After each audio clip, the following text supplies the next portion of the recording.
I moved into this apartment just a couple of weeks ago. At first glance, everything seemed perfect. A fresh renovation, a quiet, cozy courtyard, and neighbors I could barely hear.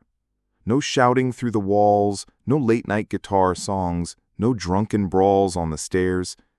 It was even a little too quiet, to be honest. I'm not a demanding person.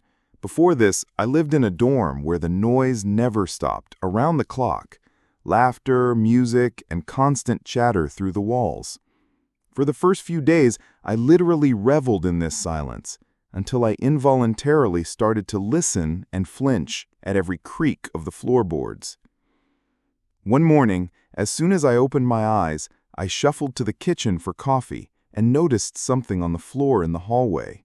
I picked it up, a scrap of paper. Jagged, angular letters, as if drawn with charcoal. Quieter. Strange. Where did it come from? I figured someone had slipped a note through the keyhole. But why? I hadn't even turned on the TV yesterday. I sat with my headphones all evening, watching a show. Who could I have bothered? I threw away the paper and soon forgot about it. But the next morning, a new one lay in the same spot, in the same clumsy handwriting. Too loud. I frowned. Was I walking too loudly? I didn't think so. Annoyance began to rise. If a maniac or a paranoid person lived downstairs, life here would turn into a hell. On the third day, as I was leaving for the store, I nearly stepped on a whole handful of similar notes. Don't stump. Turn the TV down. Don't talk. The last phrase really put me on edge. I live alone. Who would I be talking to? Only myself or on the phone. To stop guessing, I decided to go down to the downstairs neighbors. I hesitated for a long time in front of the door, but finally pressed the bell ring. An old woman with white, cloud-like hair opened the door. She looked at me from under her brow, distrustfully. "Good morning," I began cautiously. "I just moved in upstairs, into apartment 14. I wanted to ask—" The old woman abruptly interrupted me. "From 14? She shook her head. "Well, well, nobody stays there long." I was taken aback. "Why?" She silent for a moment, as if deciding whether to continue, and sighing, let me inside. "All right, come on in." Her apartment smelled of dried apples and old soap. We sat down in the kitchen. I showed her the notes. She shook her head. "It wasn't me." "But your apartment, it's not good." She then began to tell me a story. Once, a family lived there, a husband, a wife, and a small boy, 6-year-old Alyosha. The boy was strange.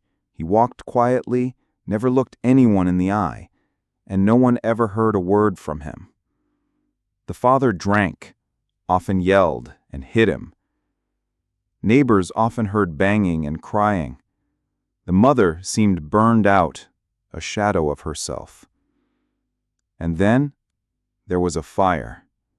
The man fell asleep with a cigarette. All 3 of them died.